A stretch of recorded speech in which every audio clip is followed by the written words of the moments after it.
Good morning, good morning, good morning, good morning, sunshines. Good morning, universe. Good morning, YouTube. Happy Thursday.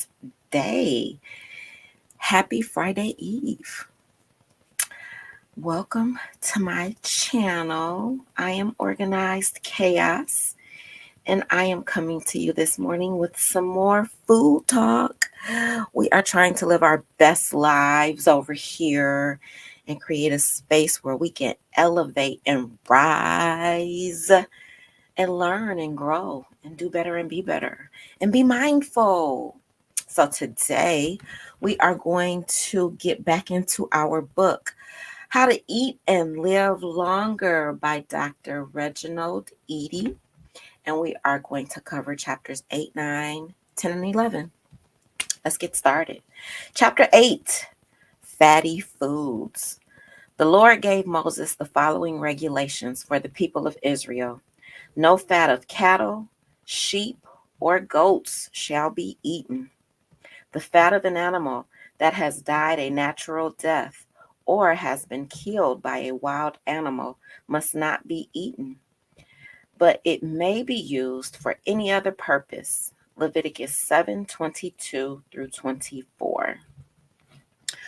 Wait, okay, before I get started into it, I saw some pop-ups. Hello, you new. Hey, good morning, sunshine. Thank you for being here. Good morning, good morning. Welcome. I think this is my first time welcoming you to the channel. I need like a welcome song. Let me write myself a note. I want a cute little welcome, like, hey, welcome song. We're going to see if I do this. It's summertime, so I got time to try to make new things. Thank you for being here. Hey, boo. Hey, what's going on, Foxy? Drive safely.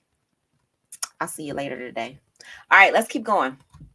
So chapter 8, talking about fat, particularly body fat, with many of my male friends has always been a challenge. Oftentimes, I will be accused of losing my blackness when I would suggest that our women's large hips, buttocks, and breasts could be a sign of unhealthiness. Excess fat is excess fat, no matter how you look at it. With time, these same women become overweight and then obese, and eventually began to hate their bodies. This thickness leads to diabetes, high cholesterol, heart attacks, strokes, cancer, and kidney failure. These fat deposits come from an unhealthy diet. It is important to know the different types of fats, which are good and which fats are bad. Foods high in fat produce bodies high in fat. The Greeks called fat lipos, hence the word lipids, which we use to refer to this family of chemicals. Lipids in the liquid form are referred to as oils, whereas lipids in the solid form are referred to as a fat. The fats found in foods are simply a combination of fatty acids. These fats are categorized as saturated fat, unsaturated, mono and poly fats, and trans fat. A saturated fat is a solid at room temperature and gets harder when chilled. And we talked about that in the chapter where we talked about the difference between what's better, margarine versus butter. It is called saturated because it is a hydrogen atom at every available carbon link in its chain. Butter, margarine, and fats in meat, for example, beef. And we talked about the beef already, and we listened to the KRS-One song, Beef. And dairy products are all especially high in saturated fat. Unsaturated fats are liquid at room temperature and get thicker when chilled. They are called unsaturated because they don't have hydrogen atoms at every available carbon link in its chain. If it drops one hydrogen atom, it is called monounsaturated fat. If it drops more than one hydrogen atom, it is called a polyunsaturated. Child, when he started talking all this technical doctor science stuff, my brain does a thing, but I'm going to get through this because science was not my thing in school. The more hydrogen atoms present, the more saturated the fat. The more saturated the fat, the more unhealthy the fat. Basically, my takeaway from all of this is If it's a hard, solid fat, it ain't good for you. It is not good. Hence, monounsaturated and polyunsaturated fats do not raise blood cholesterol levels. Flaxseed oil, canola oil, and olive oil contain the highest proportion of monounsaturated fat compared with other cooking oils. I use olive oil. I use extra virgin olive oil. I also use that spray olive oil when I have a thing about I like to cook egg whites and I fry them really hard, but I spray the pan with that olive oil spray. That's literally the only oils that I use when I cook until, and this is where we got to be mindful, until the holidays when I cook like the turkey and the dressing and the all of the stuff that we consider soul food. I'm guilty of using, you got to use butter, you got to use the buttermilk, you got to use all of the things that Dr. Edie is telling us we shouldn't use. But I also believe you can live in moderation. Like you shouldn't live in that soul food space every single day. But I do believe you can live in, you know what I'm saying? Like you can moderately eat that type of stuff. Okay, back into the book. To preserve the shelf life of certain foods, man has developed the process of hydrogenation. Hydrogenation is the process of adding hydrogen to unsaturated fats to make them saturated. Doing so raises your cholesterol, promotes obesity, and causes cancer. It also leads to clogged arteries, strokes, heart attacks, and promotes further illness by increasing bad cholesterol and decreasing good cholesterol. Margarine is an unsaturated fat, so one would expect for it to be a liquid at room temperature.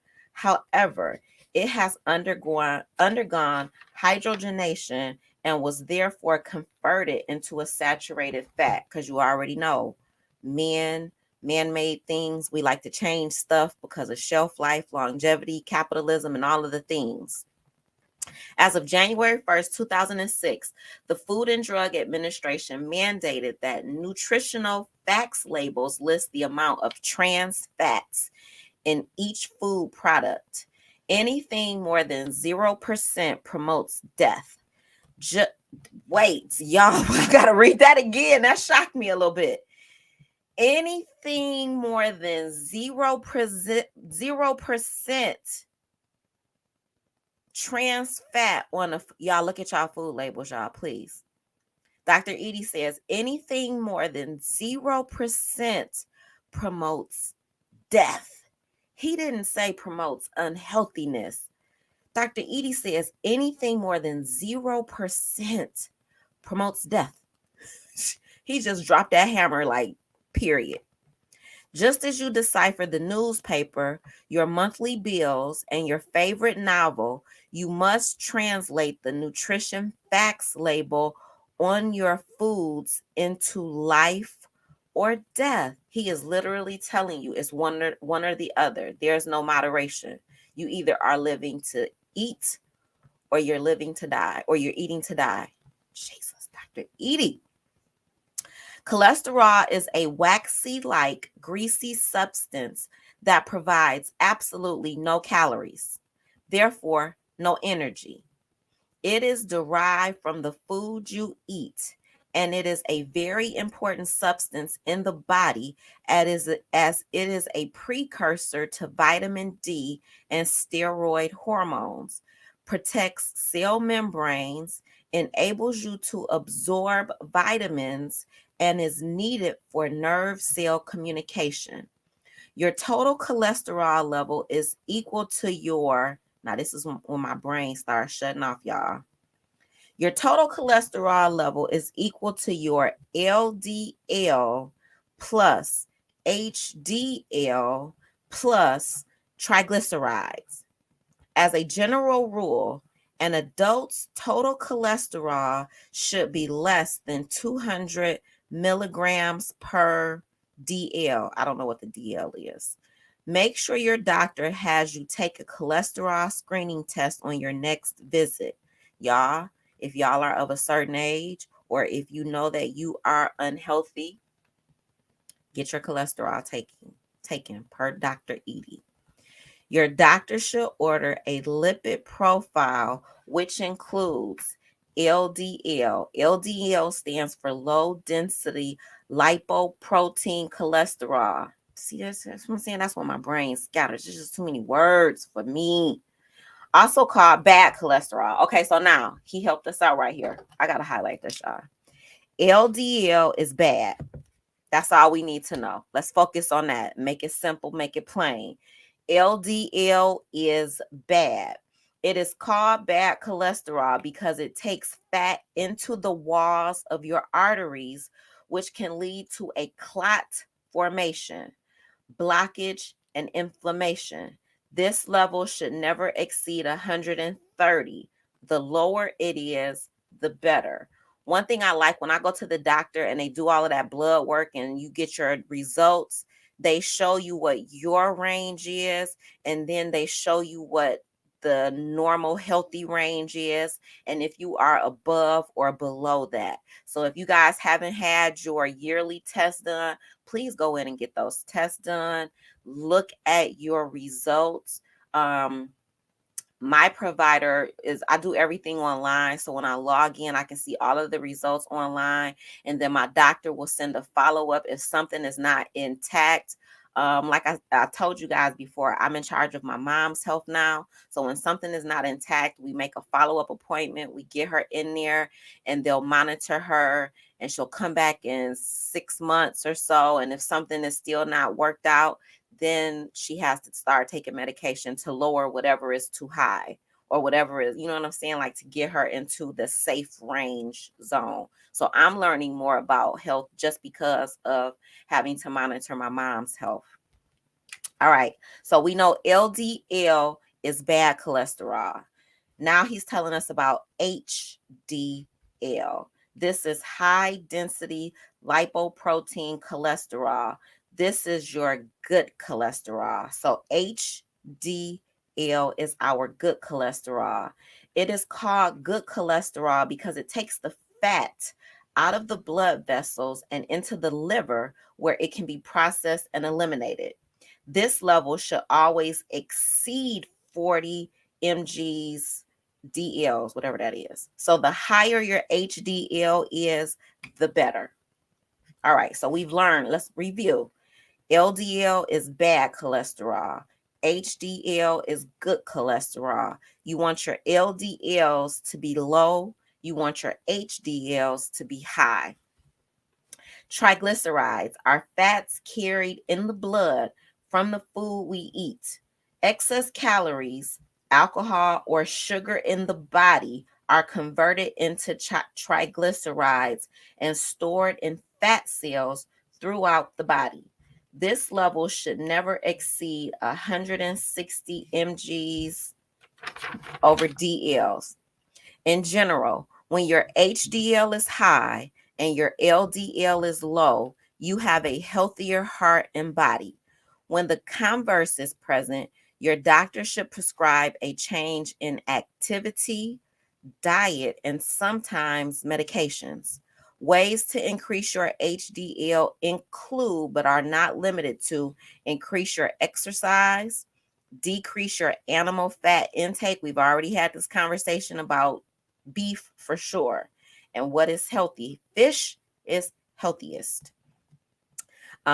Decrease foods that contain tropical oils, palms, kernels, coconuts. Eat less eggs and shrimp. The shrimp makes my heart hurt because you know the shrimps, the seas, we're not supposed to eat it, but it's good. It's good. I like the shrimps and the lobsters. Eliminate saturated fats from your diet as much as possible. Increase your soluble fiber intake. That means eat more fruits and veggies. Maintain a normal body mass index, your BMI, and don't smoke cigarettes. Don't smoke cigarettes, y'all.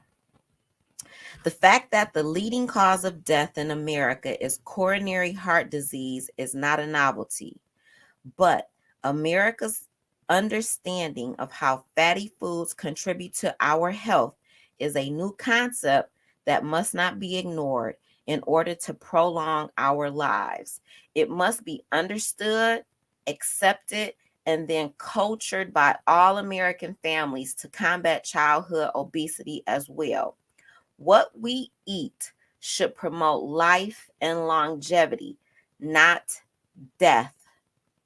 Let's stop the cycle of ignoring our increasing rate of heart attacks, strokes, cancers, kidney failure, diabetes, and other related diseases. Let's make the decision to live. All right, before I get into our next chapter, Yunus says, it's nice to catch you live. I am so excited to have you here. Thank you. Hey, Kimber, boo, what's going on, sunshine? Good morning. All right, everybody speaking. Okay, so now we are getting into chapter 9. Chapter 9 is the oils and the powers of fish. Look, I don't know if y'all follow my girl Foxy and Family, but she has started a new way. I'm gonna look at my notes before I finish with Dr. Edie. Foxy and Family is doing a modified eating plan. At first she was doing water diet, then she was doing the fruits and the veggies, and now she's doing fruits, veggies, and fish. So this takes us into our oils and the powers of fish. So Foxy, if you're still listening, the fish is good, girl. It's good. Throw your net out on the right side of the boat and you will catch some. So they threw the net out and could not pull it back in because they had caught so many fish. John 21, verse 6. The power of fish oils have been known since man has been eating animals. Different types of animals were eaten for different reasons. Even the Bible reminds us of this in 1 Corinthians 15, verse 39. All flesh is not the same flesh, but there is one kind of flesh of men, another flesh of beasts, another of fish, and another of birds. And even after Jesus was crucified, buried, and had risen, he reminded his disciples of what they should be eating. When his spirit no longer needed food for nutritious support, he asked for food. He said this and showed them his hands and feet. They still could not believe. They were so full of joy and wonder. So he asked them, "Do you have anything here to eat?" They gave him a piece of cooked fish, which he took and ate in their presence. Luke 24, 40 through 43. He could have asked for cow, goat, or chicken.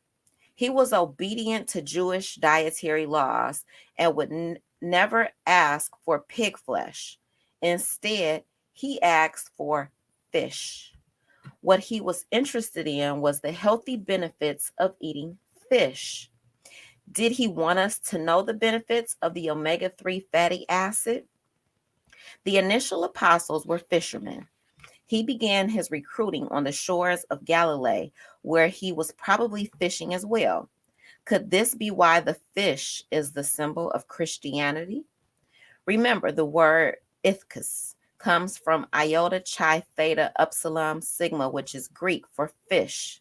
That is an acrostic, a series of lines or verses in which the first, last, or other particular letters, when taken in order, spell out a word, phrase, etc., which has the translation of Jesus Christ, Son of God and Savior.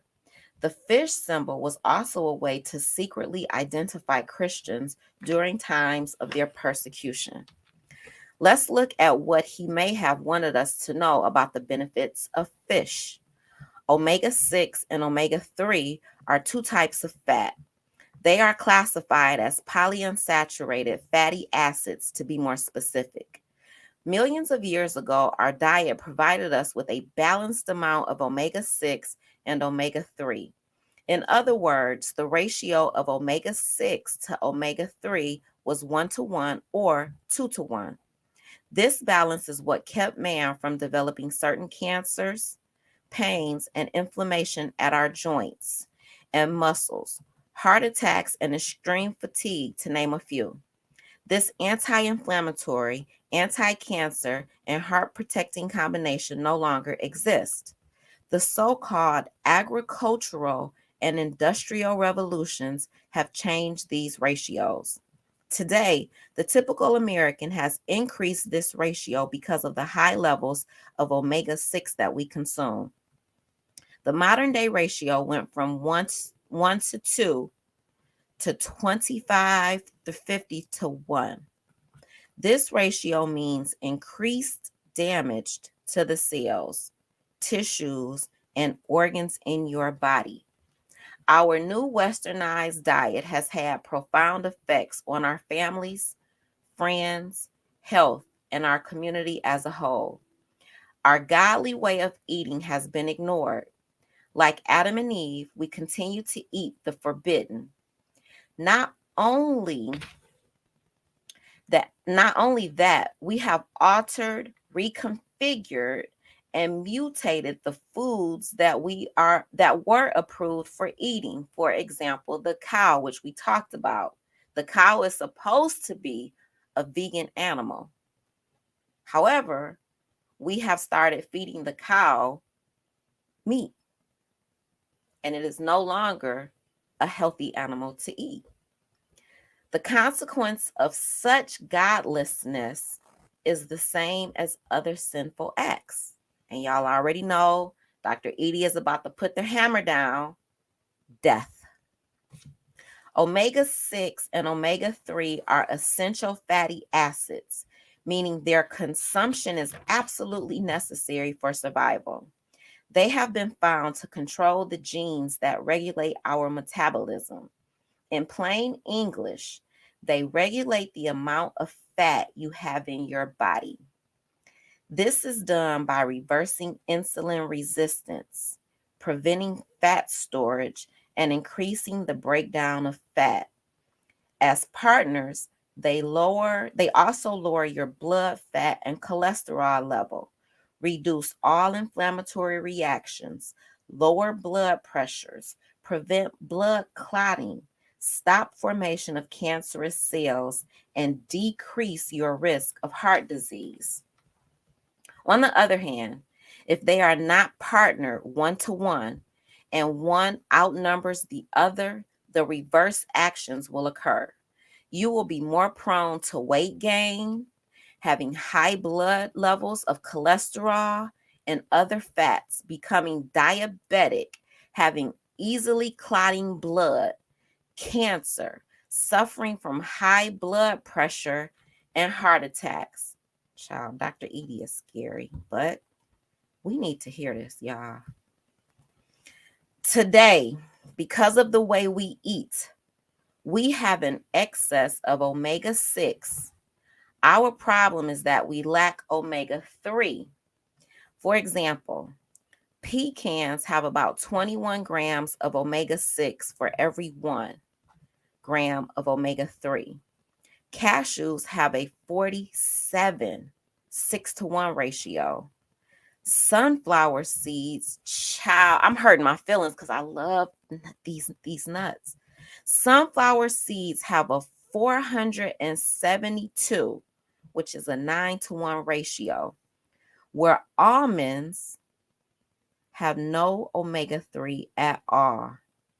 Again, most of our diet has a ratio of at least 20-to-1, and this is proving to be deadly.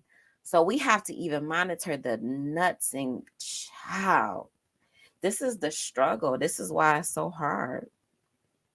Thousands of years ago, because we ate high levels of green plants, fruits, nuts, berries, fish, and lean meat, non-processed cereals, wheat, corn, and rice, and refined oils, we lived healthier lives.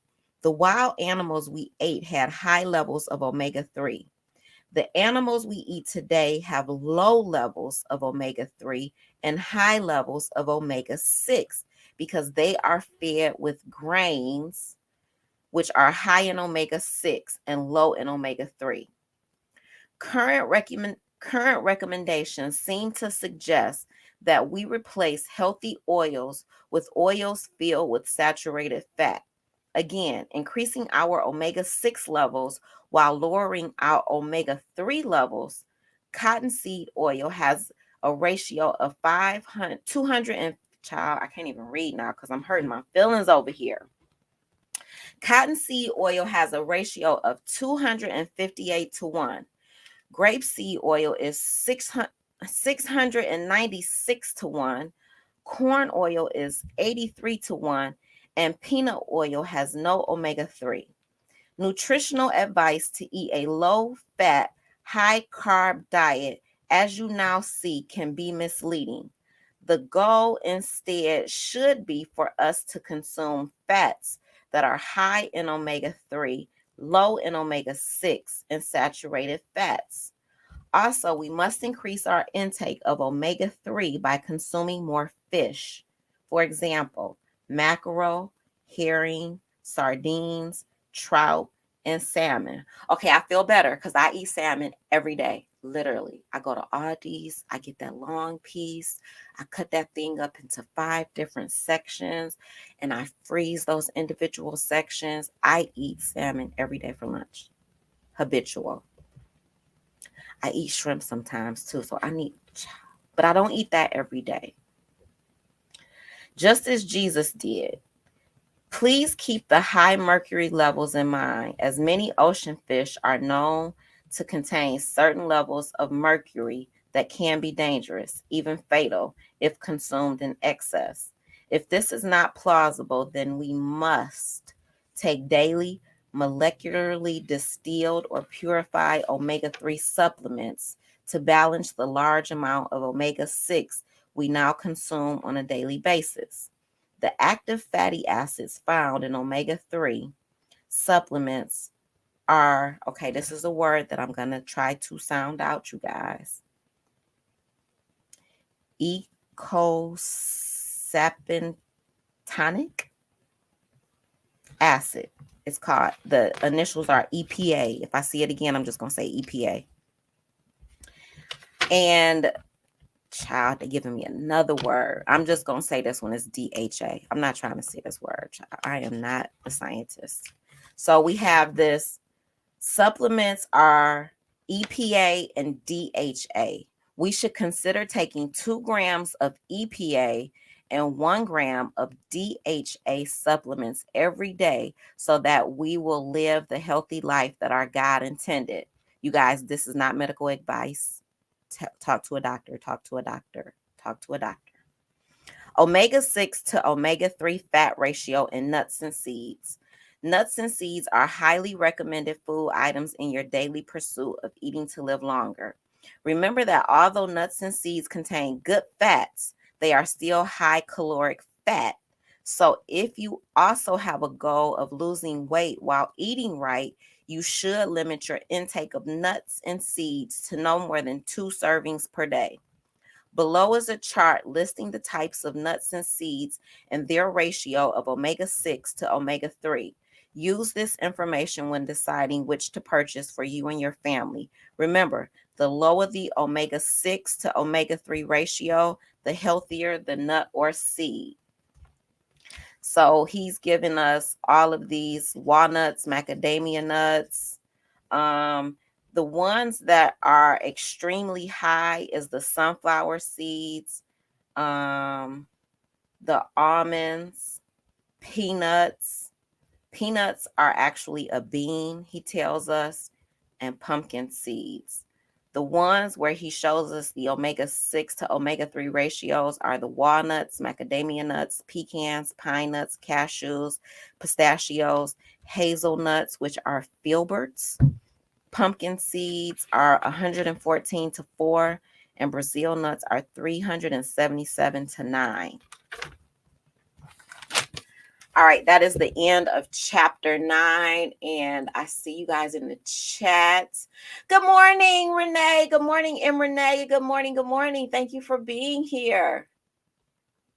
Yes, Foxy, on your remix. What did we call it? The remix of the, it's not a diet. We can't say diet. It's not diet. We don't use the word diet. Hey, learning. Good morning, sunshine. Thank you for being here. All right, Yunu says, my mother-in-law had a stroke 2 days ago, but she's recovering quickly than expected. Oh my goodness, my prayers are absolutely going out to your mom. And I'm so happy that she is recovering. Absolutely. We'll keep her in our prayers. Thank you for sharing that. All right, everybody is speaking. Learning is here. And Renee, thank y'all for being here. I appreciate it. Good morning, we on lock. Thank you for being here. Good morning, sunshine. All right, you guys. I think I'm almost at the bottom. All right. Child, I'm not at the no seafood yet. I'm not there, Renee. I'm not there. I'm willing to say moderation. I'm willing to do moderation, but child, I got shrimp in my freezer. And on the weekends, I try not to do salmon because I don't want to get burnt out on it. And I do shrimp on the weekends. You know what I'm saying? Like moderation. It's moderation for me. All right, chapter 10. Soft drinks. Y'all, I'm guilty of the diets. I love Diet Pepsi. And I love Diet Faygo. I am a Michigander, and Faygo is a real thing here. And Chile, they got this Diet Red, they got Diet Grape, they got Diet Orange, and I am here for the diets. And it's terrible. I know it's terrible for your body, and it's also terrible for your teeth. But I'm guilty. I'm not going to lie. I do drink a Diet Pepsi. I drink one a day. Sometimes two. I'm guilty. I know. I'm crucifying myself before I even start reading because I know he about to hurt all my feelings right now. You hate seafood. Blasphemy.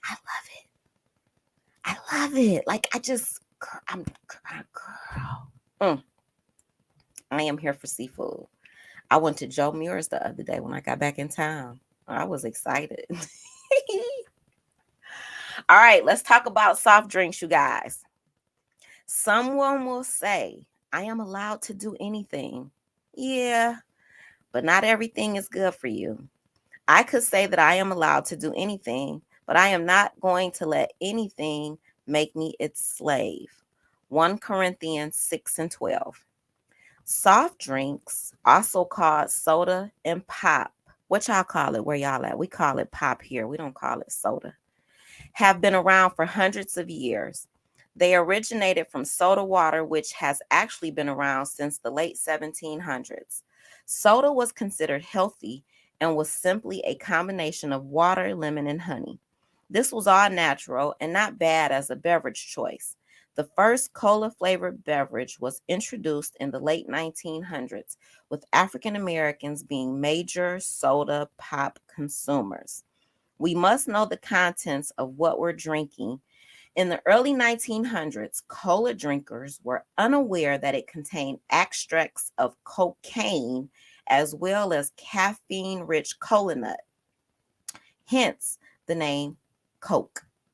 Coke is also the street name for cocaine. Incidentally, I often refer to soda pop as liquid crack. Child. Which one does more harm to the African American community overall?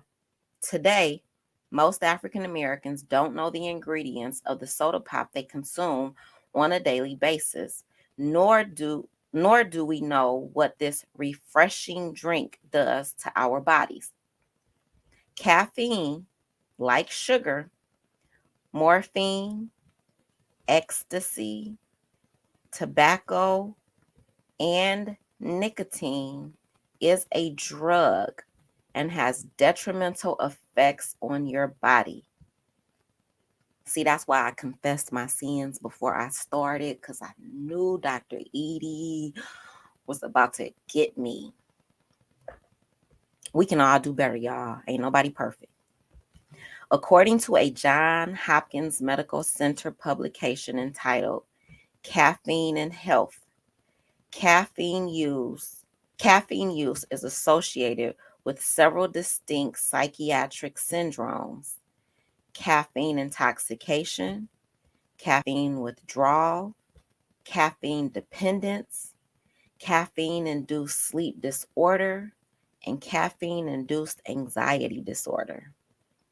Individuals with various conditions such as generalized anxiety disorder, panic disorder, primary insomnia, and gastroesophageal reflux disease should never drink soft drinks. Child, my son has esophageal atresia and he loves pop. And I am guilty of buying him the pop. I ain't tell y'all this when I was reading y'all the beef section. I buy him steaks too. I don't eat steaks, but he eats steaks. He put steak on the grocery list last night. And I looked at it and I was like, I shouldn't do that. Like, that's not healthy. Whoo, we got some growing to do, y'all, as a community in general. Those that are pregnant or suffer from urinary incontinence should be advised to reduce or eliminate regular caffeine use. As far as your heart is concerned, caffeine produces an increase in blood pressure, and studies have established that caffeine and decaffeinated coffee contains lipids, which raises your total cholesterol.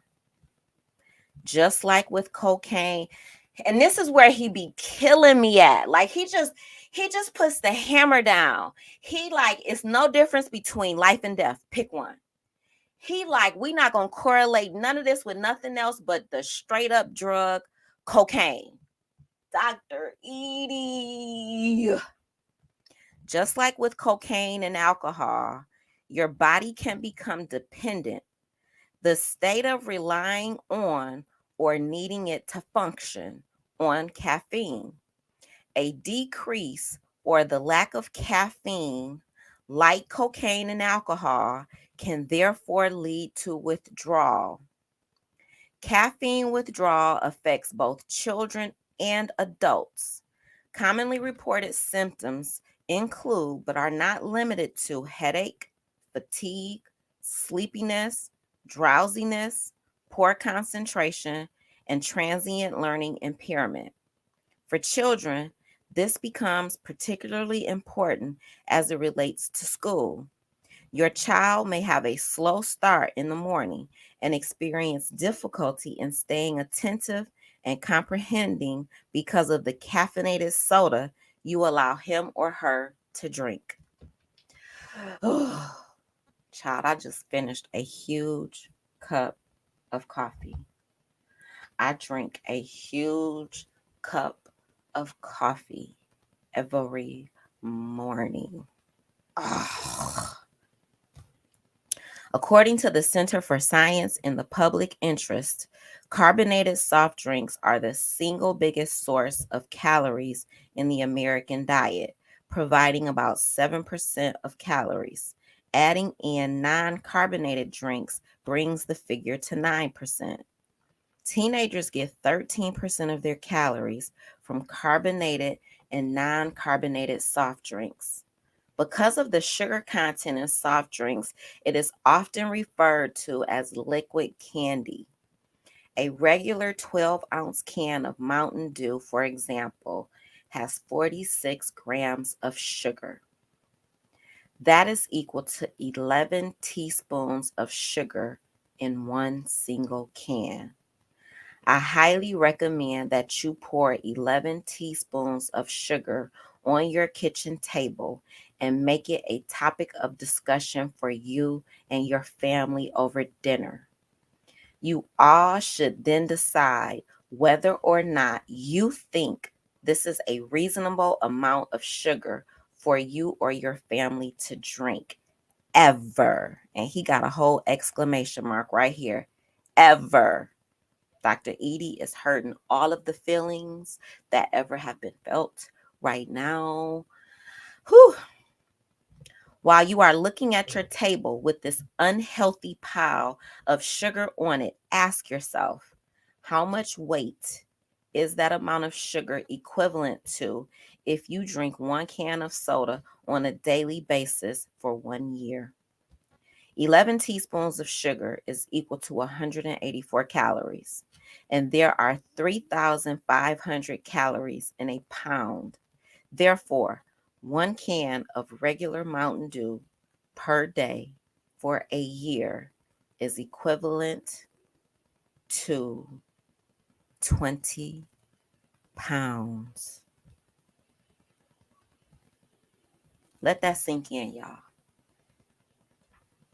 Isn't that an unhealthy enough reason to not purchase it?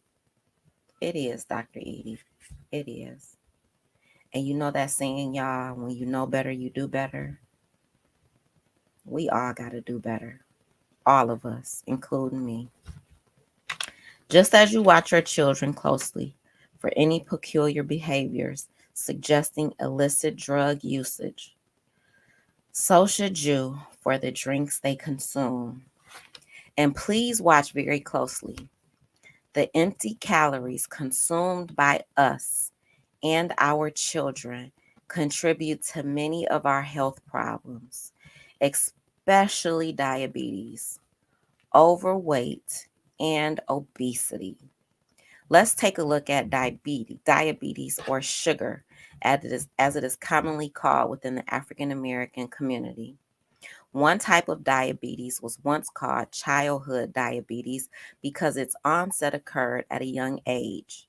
The other type of diabetes was called adult diabetes because it usually occurred during middle age. The adult onset diabetes is now called type 2 diabetes because it is now occurring at an alarming rate during childhood. Therefore, the childhood onset diabetes is now called type 1 and the adult onset type 2. There is an abundance of literature and scientific evidence to support the fact that soda pop leads to the onset of diabetes, as well as overweight, obesity, osteoporosis, kidney stones, attention deficit hyperactivity disorder, tooth decay, and other health problems. A major problem, however, is that the FDA doesn't require soft drink producers to list such warnings on their labels. The soft drink industry spends hundreds of millions of dollars yearly to get you, your friends, and your family to become addicted to their product without considering the untoward health penalties. The fizz and bubbles that you see and hear when you open your bottle or can of pop is the escape of pressurized carbon dioxide. As human beings, our bodies normally use oxygen for energy production, and its metabolic waste product is carbon dioxide. An excessive amount of carbon dioxide in the blood of a human causes a metabolic disorder, increased sickness, and eventually death. You got it. A substance that, when in excess, kills us. Kills us. You know how he is. It's life or death. He says a substance that, when in excess, kills us is added to the liquids that many of us have come to crave on a daily basis. I am convicted at this moment that I need to take that Diet Pepsi off my grocery list immediately. The fact that we drink the very chemicals that our bodies try very hard to eliminate was enough to keep me away from soda pops. An appropriate definition for the word diet should be a nutritional act or food item designed to improve a person's physical condition or to prevent or treat disease. Based on this definition of diet soda pops are not true diet drinks. When my patients ask me if diet soft drinks are acceptable, my answer usually yes and no. I say yes, not because I feel that diet pop is a good choice, but because I realize that I am being asked that question by someone who has probably been addicted to pop for a long time. This is the same way he talked about what's better, butter or margarine. And he had to go with margarine, but he really wanted to say, don't use either one. He's telling us the same thing here. What's better, regular pop or diet pop? Neither one. But if I got to pick one for you, because I understand the addictions of the nature of us, diet. For those trying to lose weight, diet pop is a much better choice.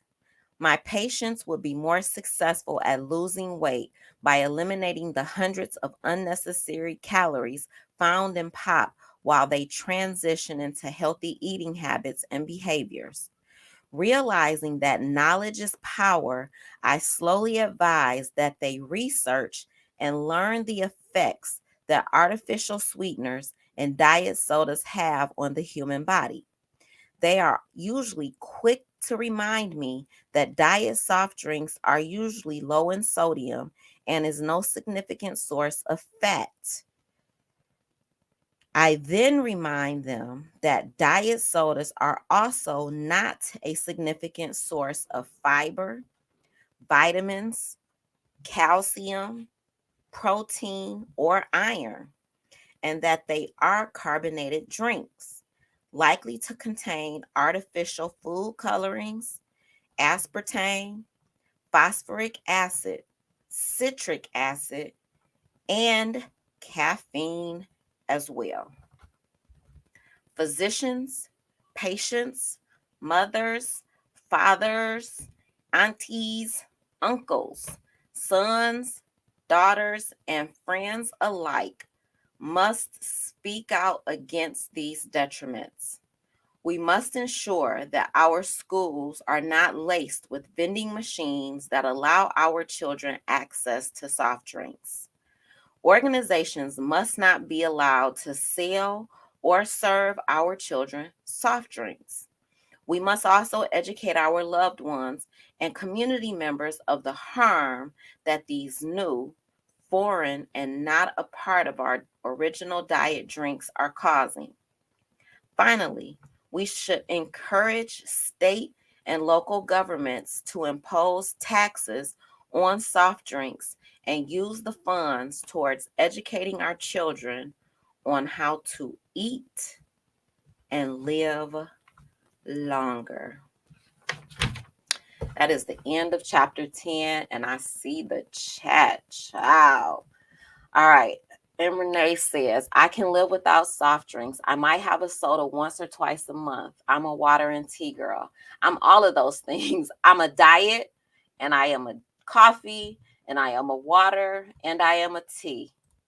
Learning says you call it pop where you are too. Me too, child. Me too. You have sugar habits, learning. We gotta do better. We gotta do better. We gotta do better. You know, says I haven't had any carbonated drink. Look at you. Look, that's awesome. Yes, I am giving all of the flowers while we are here. That is awesome. I am not able to say that. I had a Diet Pepsi yesterday and a Diet Red. And then I started a Diet Pepsi last night and then I didn't finish it. So I am not there yet. Learning says I love steak, but I limit consumption. Yeah, I'm gonna mindfully pull back on my son's consumption of steak. It's expensive right now anyway, so that's not gonna be hard for me. We'll see child. We'll see, because he likes steak. I love coffee too. When I tell you I bought the biggest mug I could find so that my mug of coffee could be bigger in the morning. And Renee, oh, Glenn. Mm, I do one. I do one. I'll have coffee, and then later in the afternoon, I'll have my tea. But I'm a coffee drinker. Yeah, Mountain Dew. Mountain Dew is terrible. Like if y'all can do anything, the Mountain Dew needs to go. The Mountain Dew is the worst. It's the worst soft drink on the market. It is literally liquid crack. It's literally candy in a bottle. Yunu says the only time my family drinks soda is when we go out and eat. I prefer water over any drinks. I am definitely a water girl. I drink so much water. Like, and you will, what I know for sure is by the middle or end of the day, when you go to the restroom, your urine should be almost clear. It should be, because that's how much water you should drink. And Renee says a lot of starches can also cause diabetes. Oh, he gonna get into all of that. He gonna hurt all our feelings before we finish this book. Listen, before we finish this book, if nothing else, Dr. Edie gonna have us thinking and thinking and thinking. And I told y'all I read this book years ago. So I'm just reminding myself of things that I had kind of didn't want to acknowledge, didn't want to be responsible for. And it's like, girl, you know better. And when you know better, you supposed to do better. Supposed to. Not supposed to. Foxy, you over there remodifying the remodification of the mini short diet. I can't wait to hear about the modified version. All right, y'all. I'm gonna leave y'all with this last chapter. The last chapter. The last chapter. I had to get this chapter in here today. All right, work time. Catch this last chapter on the replay, Foxy. Chapter 11. The empty calories of, drumroll, alcohol. Whew. If y'all are drinkers, especially that wine and you know what I'm saying, them little mini mixed drinks, he gonna hurt your feelings. Get ready. I'm not gonna say I'm not a drinker. I will say I'm not a heavy drinker right now. Right now. I don't know what tomorrow holds, and I know who I have been in the past, but right now in present day, I am not a heavy drinker. The empty calories of alcohol. By now I have written unto you not to keep company. If any man that is called a brother be a fornicator, or covetous, or an idolater, or a railer, or a drunkard, or an extortioner, with such a one know not to eat. 1 Corinthians 5-11. For many years, I believed that the beer belly of my beer drinking friends began to develop as a direct result of the excessive amount of beer they drank. But after spending several years working in inner city emergency departments, I noticed that most alcohol users didn't have such oversized abdomens. And since most heavy drinkers often deprive themselves of food during binges, it had to be more than alcohol that caused this abdominal obesity. I then took a closer look at alcohol metabolism and focused on the byproduct acetate. Alcohol is first broken down to acetaldehyde. Child, I'm slaughtering that word. It is a toxic substance and is thought to be responsible for the symptoms of hangovers. Acetaldehyde is further broken down into acetate. Acetate is a substance that can be used by the body for energy in lieu of glucose. In the presence of acetate, the body will use it as its energy source instead of converting fat into glucose. So, eating any food during or near the consumption of alcohol will result in the storage of the food glucose as fat. Again, this happens because the body is using the acetate from the alcohol as its fuel instead of the usual glucose. The body burns 70%, 73% less fat after consuming alcohol. I don't remember this. So, what he's saying is when you drink alcohol, your body is not functioning to its maximum capacity and you are not burning fat like you are supposed to. It is being stored. And then you know how when you drink alcohol, you want to eat the breads and the stuff because you think you're soaking up the alcohol. Child, we have set ourselves up for so many failures with our rationalization of our behaviors. This is certainly not to suggest that you should stop eating food while drinking alcohol. Instead, y'all know he about to put the hammer down right now, right now, right now. Get ready. I'm gonna read this sentence again. This is certainly not to suggest that you should stop eating food while drinking alcohol. Instead, one should stop drinking alcohol. Dr. Edie, you're killing us over here. You're killing us. Alcohol, like table sugar, is a well-known naked food. It gives you sugar energy, but no nutrients. Alcohol, which is beer, wine, and spirits, contains 7 calories for each gram consumed. Carbohydrates and proteins contain only 4 calories per gram, while fat contains 9 calories per gram. Therefore, from a caloric standpoint, alcohol consumption is very similar to fat consumption. Yet, after it is converted to acetate and used as energy, only about 5% of the alcoholic calories are converted into fat. Every food substance you eat provides calories, thus some form of energy. But not all calories come with the amino acids, fatty acids, vitamins, minerals, and fibers our bodies need. Such foods are also called naked foods because they provide empty calories. Although moderate consumption of alcohol has some cardiovascular benefits for people trying to lose weight, it should not only be considered forbidden, taboo, prohibited, and unauthorized, but it is also intoxicating. Since calories in alcohol are used by your body before stored fat calories, you don't tap into your present fat storage.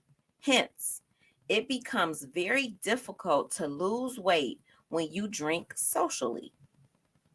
It has been found that people who are overweight or obese actually gain weight more easily when they drink alcohol.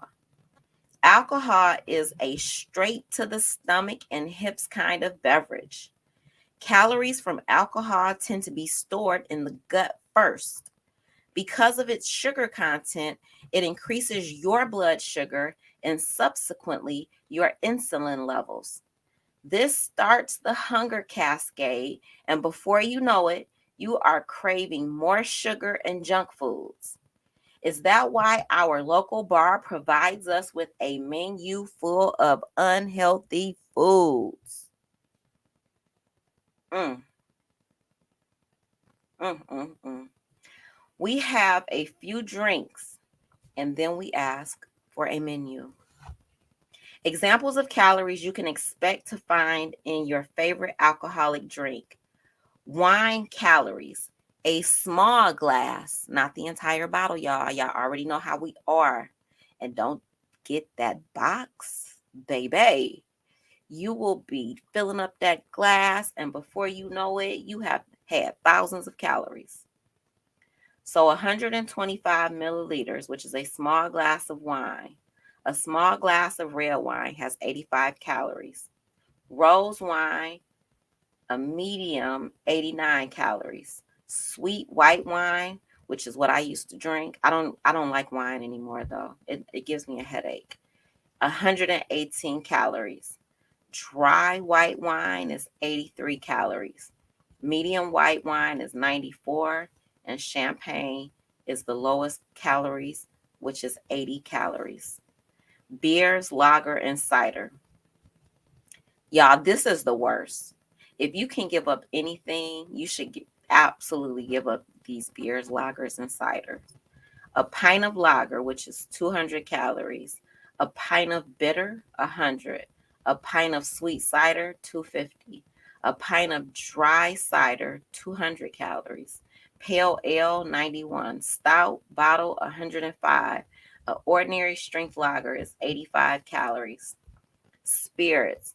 Now, I'm going to tell y'all this. The best way, if you feel like you need to have a beverage, is to drink the liquor straight.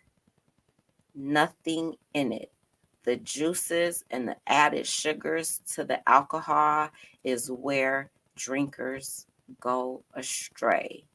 Besides the fact that you're having the empty calories from the liquor or the spirits, you are then adding in the sugars and the additional calories and the unhealthiness of those juices and those mixers.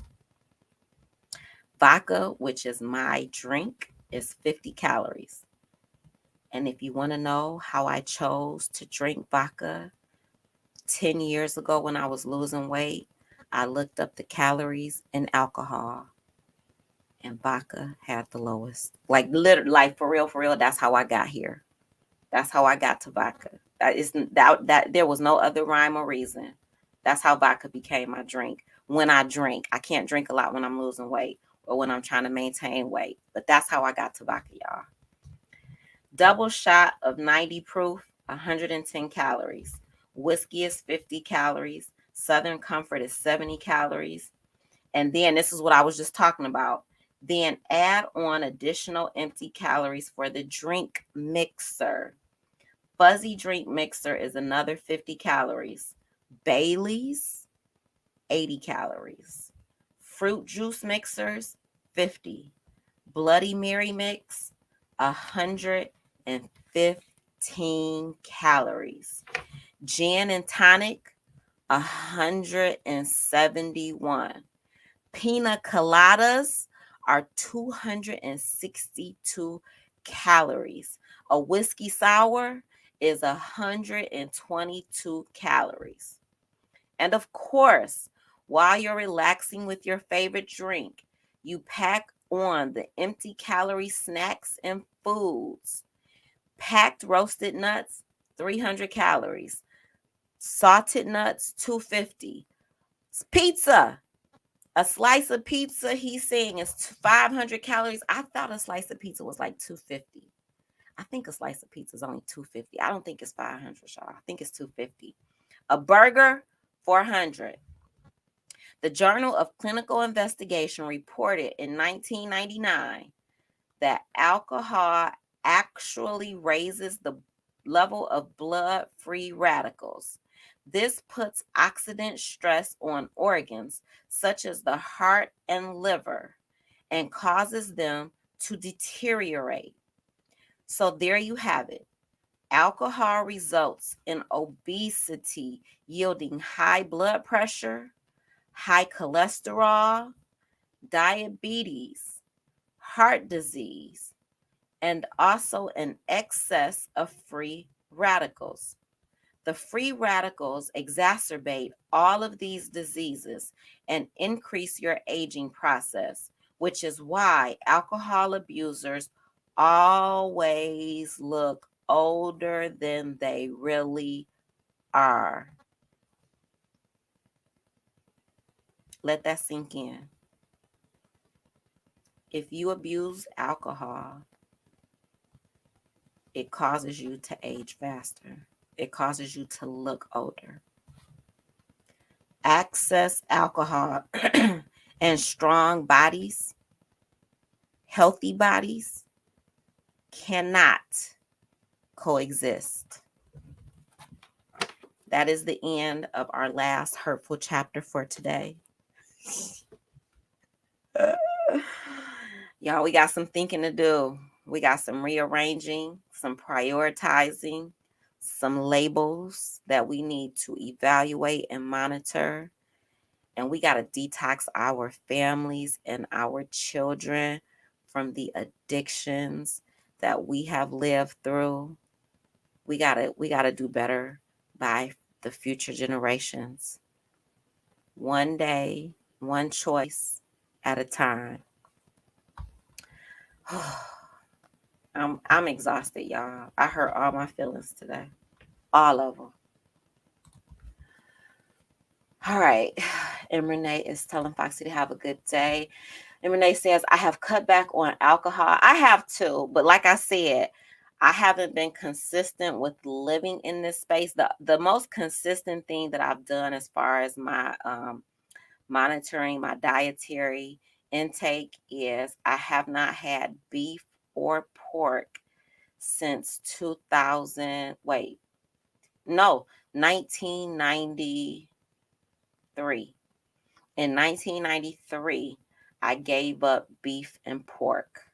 So I have not had beef or pork since 1993.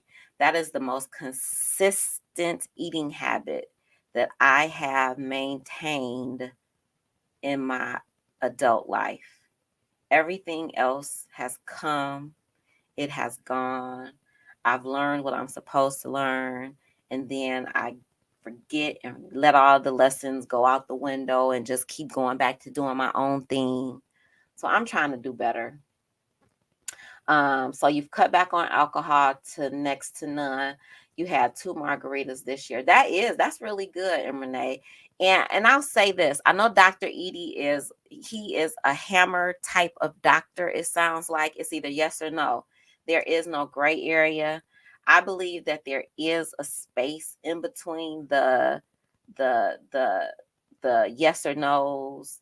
I don't believe there. I think there's also some type of space in between this life and death that he's hitting us upside the head with. It's the moderation of it all. You can't do those things to yourself every single day. That absolutely will lead to a choice between life or death. But I think you can give yourself some grace in the moderation of every now and then I can do this because I know better. I know the things that are unhealthy for me. And when I choose to do this unhealthy thing for a limited amount of time, I know that I will get back. Now, if you have an addiction, if you know you have an addictive personality, you should absolutely learn how to cut some of this stuff out so that you don't go back to it and that you don't find yourself in a space where you are allowing yourself the window of opportunity to say, oh, just one more, just one more, just one more. And you should go to therapy and get counseling to try to figure out what those triggers are. All right, now that's a totally different story. I'll eat cows and pigs. Yeah, now that I won't eat. I don't do the beef or the pork at all. That's not my thing. And that's why I say, and Renee, like we all have our areas of, we can pat ourselves on the back for this, but we got to also wag our fingers and look in the mirror at ourselves and these 3 fingers pointing back at us and say, in this area, you are doing exceptionally well. But homegirl, homeboy, you can do better. You can grow and do better in this other area, right? Like we all have that. Nobody's perfect. None of us. I'm sure Dr. Edie is not perfect either. All right, you guys. Thank you so much for tuning in. I hope your feelings have been hurt today, just like mine have. I hope you are able to, just rethink some of the things that we are putting inside of our body. This is all about being mindful. All about being mindful. We have to live in a mindful space so that we can have future generations who are outliving their ancestors that came directly before them. We know that our lives, a lot of our lives, are not as long as our ancestors that came before us. So let's do better, live better, and be better. I love you all. Thank you for tuning in. I hope you all have a blessed, prosperous, wonderful, and thoughtful day. I love you. Take care.